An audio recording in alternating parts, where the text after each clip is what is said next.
साथ आगे बढ़ेंगे। बंगाल युद्ध की अब बात कर लेते हैं। कोलकाता के ब्रिगेड मैदान में आज पीएम मोदी की मेगा रैली होने वाली है। करीब 10 लाख लोगों के रैली में जुटने की उम्मीद जताई जा रही है। रैली में शामिल हो सकते हैं मिथुन चक्रवर्ती। सोर्सेस के हवाले से ये दावा किया जा रहा है। और कल रात को जिस तरीके से कैलाश विजयवर्गीय ने मुलाकात की थी, इसके बाद ये माना जा रहा है कि आज मिथुन चक्रवर्ती पीएम मोदी की रैली में शामिल हो सकते हैं। साथ ही अक्षय कुमार के भी रैली में शामिल होने की खबरें हैं। तारीखों के ऐलान के बाद मोदी की ये पहली रैली है और आज से चुनावी शंखनाद करने के लिए प्रधानमंत्री नरेंद्र मोदी बंगाल में पहुंचने वाले हैं।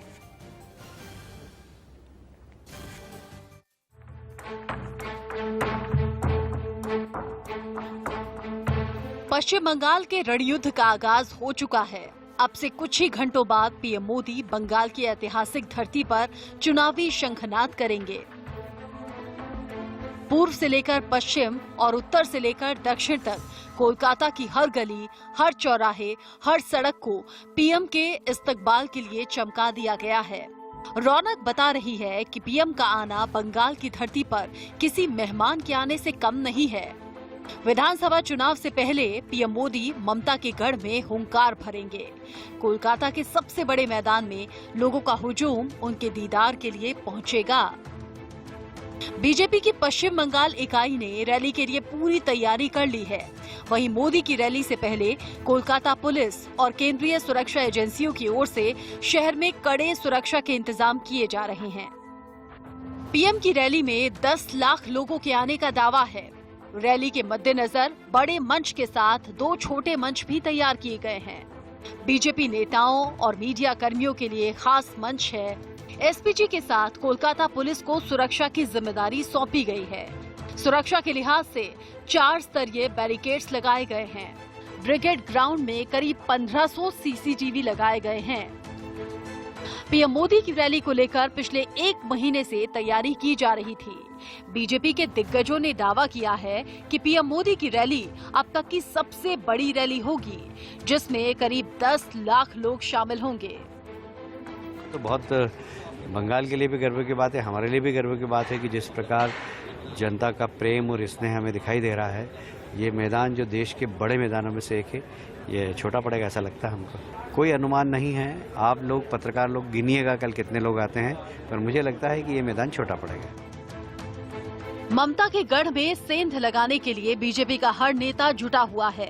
जिस तरह से ममता बनर्जी ने करीब 30 साल से सत्ता में विराजमान लेफ्ट का सुपड़ा साफ किया था, ठीक उसी तरह बीजेपी इस चुनाव में ममता के साथ करने की कोशिश में है। अपनी फतेह की सीढ़ी को मजबूती देने के लिए बीजेपी ने कई शख्सियत को अपने पाले में किया, तो कई लोगों पर रैली के मंच में मुहर लगेगी। मिथुन चक्रवर्ती के बीजेपी में शामिल होने की संभावना है। अप्रैल 2014 में मिथुन चक्रवर्ती टीएमसी से राज्यसभा पहुंचे थे। इस बीच सूत्र कहते हैं कि सौरव गांगुली बीजेपी ज्वाइन कर सकते हैं। पूर्व टीएमसी नेता दिनेश त्रिवेदी ने बीजेपी का दामन थाम लिया है। कई सांसद और विधायक के भी बीजेपी में आने के आसार बने हुए हैं। मिथुन चक्रवर्ती और सौरव गांगुली के आने पर जाहिर है कि बीजेपी को मजबूती मिलेगी, लेकिन अब तक ऐसा कोई भी औपचारिक ऐलान नहीं हुआ है।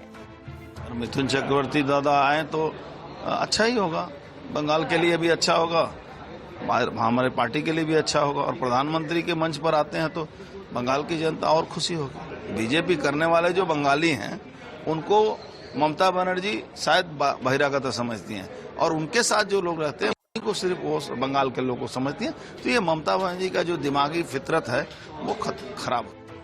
यानी पीएम की ये रैली महज जनता के सामने वोट देने की अपील नहीं होगी और न ही ममता के खिलाफ हुंकार की।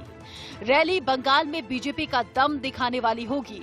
शुक्रवार को टीएमसी ने अपने उम्मीदवारों के नाम का ऐलान किया था, जहां ममता बनर्जी ने नंदीग्राम से संग्राम पर मुहर लगाई थी। पीएम की रैली का बंगाल की जनता पर कितना असर होता है और बंगाल की जनता किसको अपना वजीर आला चुनती है, इसका इंतजार रहेगा। Rehan Ahmed, India news. तो बंगाल का दंगल बेहद दिलचस्प हो चुका है। आपको 4 तस्वीरों से बंगाल का दंगल समझाने की कोशिश करेंगे और बताएंगे कि आखिर बंगाल में दंगल कैसे मचा हुआ है। बंगाल में मोदी के साथ बीजेपी के दादा भी आ सकते हैं, यानी बीजेपी का साथ साथ मिथुन चक्रवर्ती का भी मिलने वाला है। कहा यह जा रहा है कि मोदी की रैली से पहले कुछ ही देर के लिए मिथुन चक्रवर्ती भी मंच पर आएंगे, भाषण देंगे और वोट की अपील करेंगे। लेकिन हालांकि वो बीजेपी ज्वाइन करेंगे या नहीं, अभी इस पर सस्पेंस बरकरार है। और कहा इसलिए भी जा रहा है कि दादा का साथ बीजेपी को मिलने वाला है, क्योंकि कल ही कैलाश विजयवर्गीय ने मिथुन चक्रवर्ती से मुलाकात की है। नंदीग्राम के रेड में देखिए अब शुभेंदु अधिकारी भी कूद गए हैं। ममता बनर्जी ने पहले ही ऐलान कर दिया था और कल बीजेपी ने यह पक्का कर दिया कि शुभेंदु अधिकारी वहां से लड़ने वाले हैं। लड़ाई बेहद दिलचस्प है क्योंकि सबसे ज्यादा हॉट सीट नंदीग्राम बन गई है और ना सिर्फ बीजेपी और टीएमसी के बीच यहां पर दंगल होने वाला है, बल्कि इसके अलावा लेफ्ट की भी नजर इस सीट पर बनी हुई है। और देखिए अब सभी को सावधान रहना होगा क्योंकि आज प्रधानमंत्री नरेंद्र मोदी पधारने वाले हैं। मोदी के आने से पहले एसपीजी टीम बंगाल में मौजूद है और तमाम तैयारियां पूरी कर ली गई हैं। सुरक्षा व्यवस्था के पुख्ता इंतजाम कर लिए गए हैं और 1500 से ज्यादा सीसीटीवी कैमरे लगाए गए हैं। ब्रिगेड मैदान पर इन कैमरों के जरिए नजर रखी जाएगी। पोडियम के सामने 4 स्तरीय बैरिकेड्स लगाए गए हैं, 4 लेयर की बैरिकेडिंग की गई है। साथ ही मुख्य मंच के साथ 2 छोटे छोटे मंच भी बनाए गए हैं और मुख्य मंच के पीछे कंट्रोल रूम होगा जहां से पूरे प्रोग्राम को कंट्रोल किया जाएगा। ठीक आज रात 8 बजे तक बाहरी वाहनों पर भी रोक लगा दी गई है। कहा गया है जो बाहरी वाहन है वो अंदर नहीं आ सकते। ब्रिगेड मैदान के पास ट्रामा की आवाजाही भी बंद कर दी गई है, सुरक्षा कड़ी है। और आज प्रधानमंत्री नरेंद्र मोदी चुनावी शंखनाद यहां पर करने आ रहे हैं। मोदी मंत्र फूकेंगे और बताएंगे कि आखिर इस इलेक्शन में आगे कैसे बढ़ना है। विधानसभा चुनाव में मोदी की रैली बेहद अहम होने वाली है। देखिए महाराष्ट्र 2019 में 9 हुई थी, मध्य प्रदेश 2018 की बात करें तो 10, राजस्थान 2018 में 12, बिहार 2020 की बात करें तो 12 और पश्चिम बंगाल 2021 की बात करें 20, यूपी 2017 की बात करें तो 23 रैली। और देखिए अंदाजा इसी बात से लगाया जा सकता है कि बंगाल का दंगल कितना है मैं, क्योंकि खुद प्रधानमंत्री नरेंद्र मोदी वहां पर करीब 20 रैलियां करने वाले हैं। आज प्रधानमंत्री नरेंद्र मोदी की ये पहली रैली है और ऐसे में पूरा सियासी दंगल बेहद दिलचस्प हो गया है। चलिए हमारे साथ खास मेहमानों का एक पैनल जुड़ने वाला है, उनका इंट्रोडक्शन भी मैं आपसे करा देती हूँ। हमारे साथ सुमन अरपड़, आप राजनीतिक विश्लेषक हैं, जुड़ रहे हैं।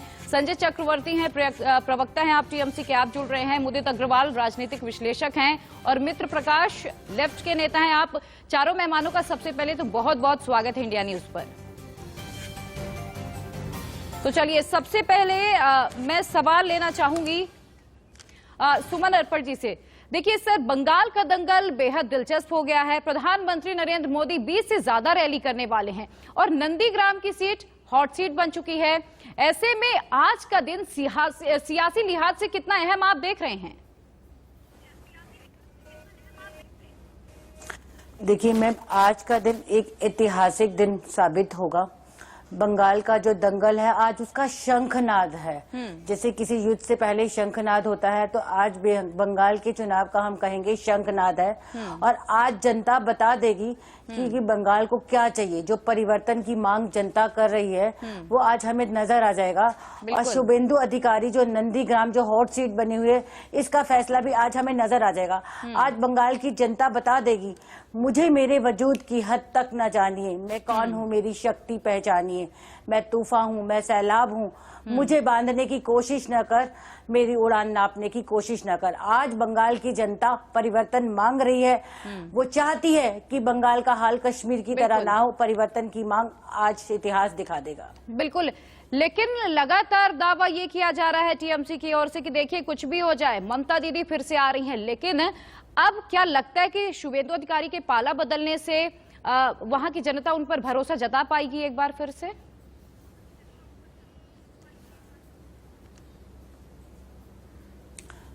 मैम, ये सवाल मुझसे पूछा है या किसी और से? जी आपसे।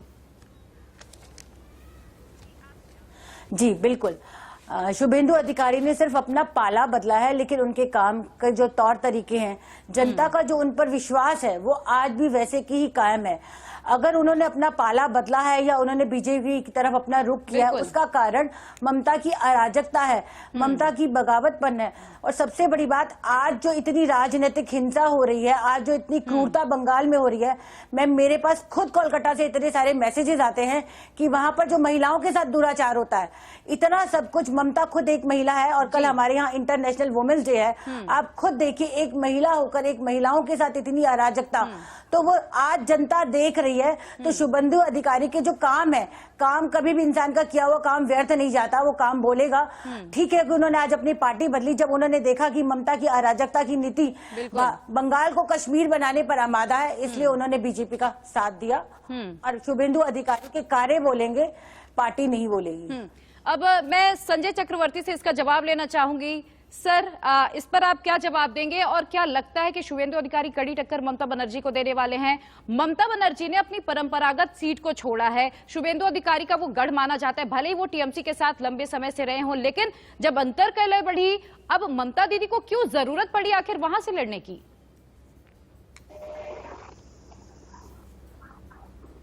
मुझसे पूछा? जी जी, देखिए, ऐसा है कि आपसे कोई भी परंपरागत सीट नहीं होती है। हमारे प्रधानमंत्री जी भी गुजरात छोड़कर के इस बनारस से लड़ रहे हैं कि कोई भी जो है अपना कहीं पे से भी लड़ सकता है। इसके लिए कोई परंपरागत सीट या कोई ऐसा मायने नहीं रखता कि कौन किस सीट से लड़ रहा है। ममता बनर्जी देश की किसी भी सीट से वो लड़ सकती है अगर वो चुनाव लड़ना चाहे लोकसभा का, और विधानसभा का चुनाव अगर वो चाहें तो जहां से भी चाहेंगे वो वहां से लड़ सकती हैं। ये जनता का प्यार है, वो दिखाना चाहती हैं कि किसी भी जगह से वो चुनाव लड़ेंगी, वो जीत करके आएंगी। बिल्कुल। और जी मुदित अग्रवाल और मित्र प्रकाश भी हमारे साथ जुड़े हुए हैं। आगे भी आप लोगों के पास आऊंगे, आप लोग बने रहिएगा। फिलहाल वक्त एक छोटे से ब्रेक का, बंगाल का दंगल जारी है, बने रहिए।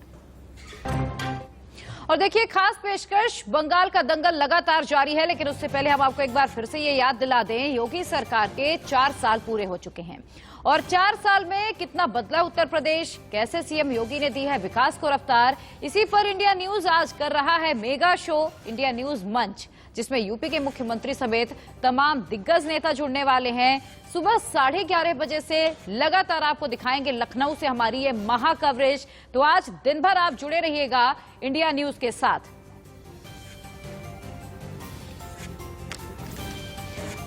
और चलिए अब बात फिर से बंगाल युद्ध की कर लेते हैं। हमारे साथ यासिर जिलानी बीजेपी नेता भी जुड़ चुके हैं। एक बार फिर से सभी मेहमानों का इंट्रोडक्शन करा देती हूं।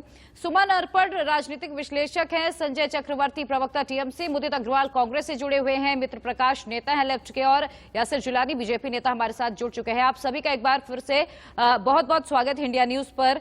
यासिर जिलानी, आपके पास आना चाहूंगी। देखिए, आज प्रधानमंत्री नरेंद्र मोदी आने वाले हैं, लेकिन जवाब में ममता दीदी ने भी तैयारी कर ली है। आज महंगाई का मुद्दा उठाकर वो सिलीगुड़ी में मार्च करने वाली हैं। देखिए, ममता बनर्जी के पास कुछ भी करने के लिए नहीं रह गया है। जनता ने उनको 2 बार लगातार मुख्यमंत्री बनाया था कि बंगाल का विकास हो, बंगाल के जन जन तक जो वादे उन्होंने अपने मैनिफेस्टो में किया था वो पूरा हो, लेकिन वो एक भी वादा पूरा नहीं कर पाई। और उलट ये हुआ है कि पूरा बंगाल इसका भ्रष्टाचार में लिप्त है। वहाँ के सरकारी महकमे के एक जो बाबू हैं वो भ्रष्टाचार में लिप्त है। वहाँ टोलाबाजी चरम सीमा पे है। वहाँ कटमनी कल्चर, चारों तरफ से जो बंगाल का कल्चर है उसको दबा के कटमनी कल्चर है। सिलेक्टिव किलिंग कल्चर अगर कहीं दिखी पूरे हिंदुस्तान में तो वो बंगाल की धरती पे दिखी है।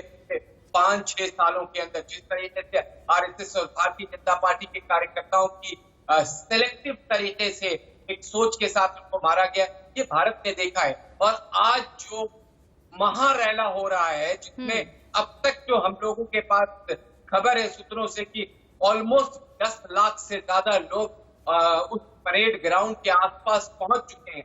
लोगों का जो हुजूम है, जो भीड़ है, वो अपने घरों से, अपने मोहल्लों से, अपने गांव से निकल के मोदी जी को सुनने पहुंच रहा है। और जिस तरह की हस्तियां आज उस महारैला में शामिल होंगी, वो बंगाल को एक नई सोच, एक नई दिशा, सोनार बंगला की तरफ ले जाने वाली सोच के साथ जो बंगाली भाई हमारे खड़े दिख रहे हैं, ये आज डिसाइड हो जाएगा कि आने वाले वक्त में भारतीय जनता पार्टी भारी बहुमत से बंगाल में सरकार बनाने जा रही है। और जो सोनार बंगला का सपना देखा है भारतीय जनता पार्टी वो पूरा होगा, क्योंकि लोग उब चुके हैं। आप सिलीगुड़ी में पैदल मार्च कर लीजिए या आप जाके बंगाल के किसी भी इलाके में ममता बनर्जी पैदल मार्च और स्कूटी पे दिखाई दे, लेकिन जनता अब उनके साथ नहीं। जनता का मूड बदल चुका है, जो दिख रहा है, जो सड़कों पे दिख रहा है। आपके जो पत्रकार बंधु जो बिल्कुल वहाँ पे हैं, संजय जी से मैं इसका जवाब आगे आकर लूंगी कि जनता का मूड क्या है, क्या जनता का मूड बदल चुका है ममता दीदी पर, क्या जनता इस बार भरोसा नहीं जताएगी? मित्र प्रकाश, आपके पास आना चाहूंगी। अब बीजेपी ने धीरे धीरे करके सर अपने पत्ते खोलने शुरू कर दिए हैं, टीएमसी ने पहले ही खोल दिया है, अब लेफ्ट अपने पत्ते कब खोलेगी? इंतजार आखिर अभी तक किस बात का हो रहा है? नाम क्यों अनाउंस नहीं हो पाए अभी तक? बड़ा अच्छा प्रश्न किया मैडम। देखिए, अभी हमारे भाजपा के साथी जिलानी जी बोल रहे थे कि महारैला और रैली होने, रैला रैली पता नहीं क्या है, वो क्या कर रहे हैं, क्या बोल रहे हैं, ये समझ में नहीं आ रहा है। जो आपने कह रहा पत्ते खोलने और तमाम ऐसी बातें, ये सब चीजें देखिए वो लोग करते हैं जिनके पास अपना अस्तित्व नहीं होता। एक एक करके सर, एक एक करके कान भगवान ने 2 दिए, सुन लो भाई। आएंगे सर, आपके पास भी आएंगे जी। सुनने के लिए 2 दिए, सुन लीजिए। जो मैं कहना चाह रहा हूँ वो समझने की कोशिश कीजिए। देश में 100 दिन से किसान धरने पे बैठा है और प्रधानमंत्री रैली कर रहे हैं 10 लाख लोगों की। 300 से ज्यादा हमारे भाई किसान मर चुके हैं, प्रधानमंत्री जी उस पर चुप्पी नहीं तोड़ रहे हैं। देश में एलपीजी के दाम बढ़ चुके हैं, देश में पेट्रोल के लिए लोग धरने दे रहे हैं, देश में रोजगार कहाँ जा रहा है इस पे बात नहीं कर रहे हैं। 10 लाख लोगों की रैली कैसे कर रहे हैं, किसके पैसे से कर रहे हैं, क्या कर रहे हैं, ये मुझे नहीं समझ में आ रहा है। ऐसी रैलियों आपको समझ में नहीं आएगा। विचारधारा है, अरे जिलानी साहब सुन लो भैया, सुन लो, विचारधारा के लिए जाने जाते हैं। सुन लीजिए, आप लोग तोड़ मरोड़ के ला रहे हैं ना लोगों को, वो भी लोगों को पता चल जाएगा कि नहीं आएगा कि भारत का विकास कैसे किया जाए। ये सिर्फ भारतीय जनता पार्टी का, आपको भारत का विकास करना रहता है ना, तो आप इस तरह की हरकतें नहीं करते। आप किसानों से बात करते, आप उन लोगों से बात करते जो पेट्रोल के दाम बढ़ा रहे हैं, आप उन लोगों से बात करते जो एलपीजी के दाम से परेशान है, आप उन लोगों के घर में जाके देखते जिनको आप ही ने एलपीजी दिया है। लेकिन यासर जिलानी जी, आपको मैं यहाँ पर एक बात जरूर याद दिलाना चाहूंगी सर, उज्ज्वला योजना की शुरुआत तो कर दी, लेकिन शायद आपको ये ध्यान रखना चाहिए कि महंगाई बढ़ने के कारण जिस तरीके से रसोई गैस के दाम बढ़ाए गए हैं, बहुत सारी महिलाओं ने ये कहा है कि हमने तो गैस भरवाई नहीं साहब, हमारे पास तो पैसे ही नहीं है। मॉडल बता रहे थे क्या योगी आदित्यनाथ का मॉडल है कि बंगाल के हाथरस में डीएम को पहले ये बता दिया जाता है। सर एक एक करके पलटी जाती है। अरे दिया है, मैं चर्चा कर रहा हूँ। महंगाई के जुलाई में 1 घंटे तक चर्चा करनी है। ठीक है, मैं आगे भी आऊंगी, मैं मुद्दे अग्रवाल के पास आना चाहूंगी मुद्दे अग्रवाल से मेरा मित्र प्रकाश, मैं आपके पास वापस लौटूंगी। मुद्दे अग्रवाल से मेरा एक सवाल है सर, शिव बनाम राम, बीजेपी ने हमेशा से राम का सहारा लिया है और अब ममता दीदी भी हिंदुत्व की छवि को कहीं ना कहीं बनाने की कोशिश में है।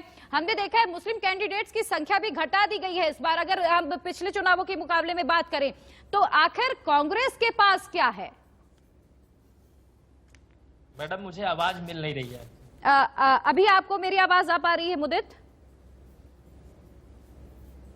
आप मुझे सुन पा रहे हैं? ना मुझे आवाज आपकी थोड़ी थोड़ी आ रही है, कम आ रही है।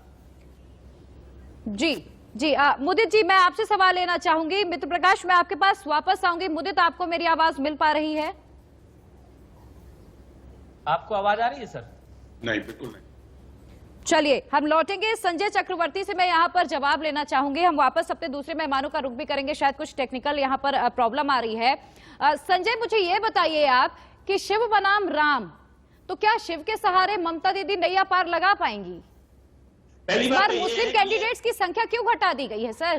पहली बात तो ये है कि ये धर्म के नाम पे जो है ये राजनीति क्यों किया जाता है। मेरे को ये नहीं समझ कि विकास के नाम पे राजनीति क्यों नहीं की जाती। शिव राम, ये वो, दुर्गा जी, ये सब मंदिर भी छोड़िए ना, राजनीति विकास के बारे में बात करिए। अभी जैसे ही जो है किसान आंदोलन के बारे में, पेट्रोल के बारे में, दाम के बारे में, गैस सिलेंडर के बारे में बताया गया, तो बीजेपी के जो है प्रवक्ता बिरला गए हैं। क्यों? क्योंकि ये सिर्फ अपनी तारीफ को सुनना चाहते हैं, ये नहीं चाहते हैं कि इनके अगेंस्ट में कोई बात हो।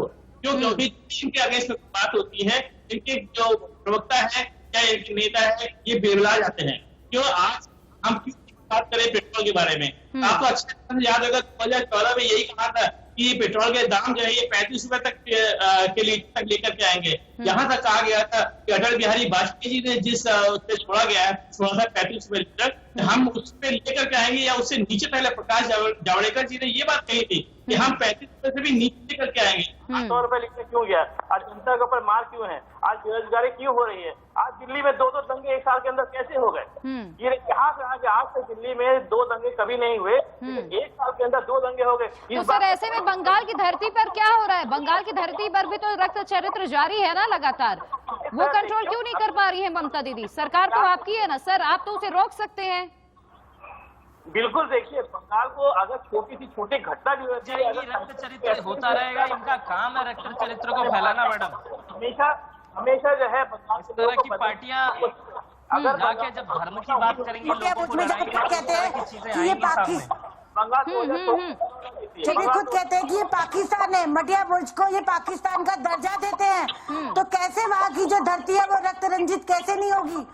भारत की धरती जो रामकृष्ण परमहंस की धरती थी, जो संतों की धरती थी, जो विवेकानंद की धरती थी, रविंद्रनाथ की धरती थी, आज आप उसको रक्त रंजित कर रहे हैं। और आप मटिया भुज में टीएमसी के नेता जाकर बोल रहे हैं कि छोटा मिनी पाकिस्तान है, गंदा नहीं किया।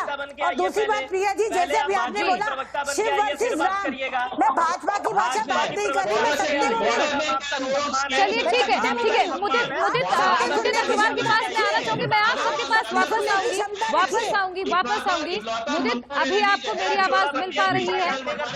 मुदित, आप तक मेरी आवाज आ रही है? मेरा सवाल सर आपसे ये है कि देखिए अब कांग्रेस अपने पत्ते कब खोलेगी? अंतरकलह कांग्रेस में क्यों बढ़ गई है? देखिए अब तो आनंद शर्मा ने भी ये सवाल खड़ा कर दिया है ना कि कांग्रेस ने आईएसएफ का दामन क्यों थामा? आखिर अब्बास सिद्दीकी के साथ जाने की जरूरत क्या पड़ गई? सियासी समीकरण तो गड़बड़ लग रहा है अब वहां पर।